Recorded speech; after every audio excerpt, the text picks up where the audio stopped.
been implementing for the last 10 years here on the Apache sitgraves, and those pine restoration treatments are allowing us to get firefighters close to the fire.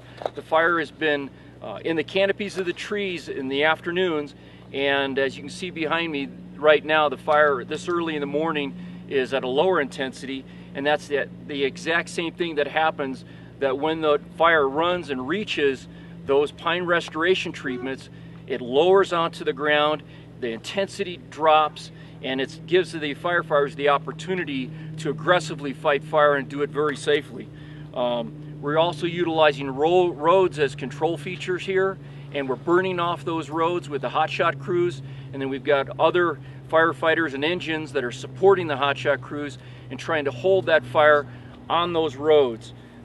We've been utilizing aerial resources such as large air tankers and heli tankers, and they've been very successful in many places on the fire.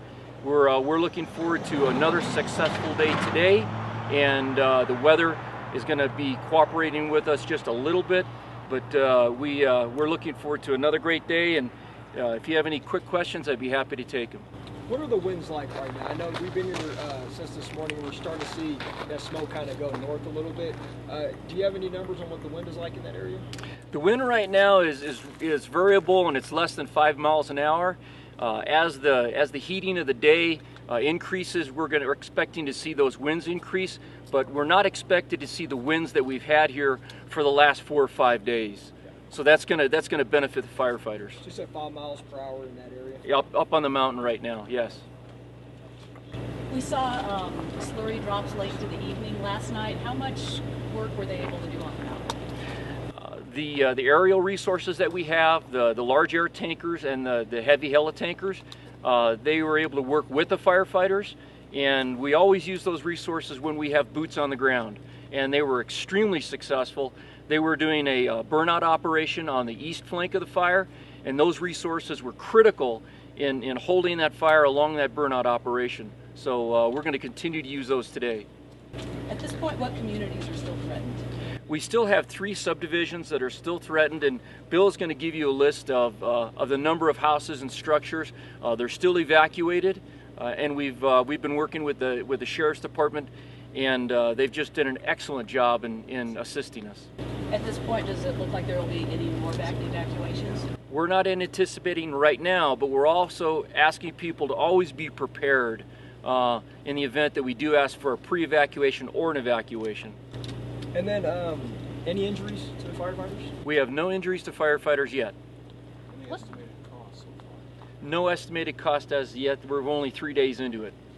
It's our understanding that this was, or the latest information on InSweb, that it was human caused. Do you have any idea of how the fire started yet, or is that still? Currently, the Bureau of Indian Affairs, the tribe, and the Forest Service is working cooperatively to do a human-caused fire investigation. They're working through that investigation right now, and they haven't released any results yet. Do you have any containment numbers as of today? We have 0% containment, and we generally don't list containment until we have fire line established, where firefighters boots on the ground, and also where the control of that fire has been extinguished to the point where we feel comfortable with where it's at. Can you describe where the bulk of your efforts will be today? The bulk of the efforts today are going to be on the east and the west flanks of the fire, where we're going to continue to build fire line and burn out along those fire lines, downhill until we reach those pine treatment areas that I talked about. That's where we've seen the greatest success. Have you determined a point of origin where the fire started? The fire investigators have determined a point of origin. They're now just trying to determine the cause of that.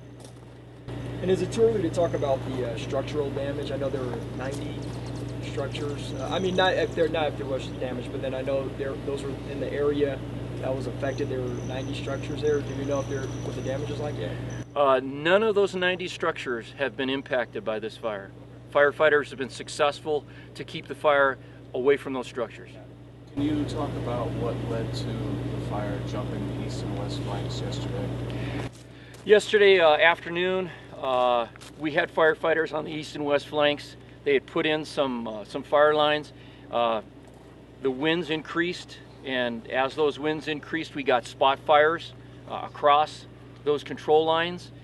Firefighters had to fall back, abandon those fire lines, and reestablish new ones. And that's why when you ask me about the containment line, percent containment, we don't consider a line contained until we can actually control all the fire spread and it's safe and it's mopped up.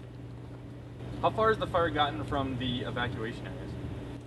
Oh, we're still quite a ways from the evacuation areas. Yeah. Do you have a new acreage estimate this morning? You know, we did receive an infrared flight last night, and I'll let Bill go ahead and talk about the acres figures and all the engines and whatnot. Hotshot crews. Anything else we need to know or that you think is important for viewers? I think it's really important for people to understand that this is really a critical time in the summer for us. This is the driest, it's the warmest, and as people are going out and enjoying the national forest, I know many national forests have fire restrictions in effect, that they be very, very careful, whether it's national forest, state lands, or even county lands, that they're very, very careful with fire. Thank you very much. Appreciate your time this morning.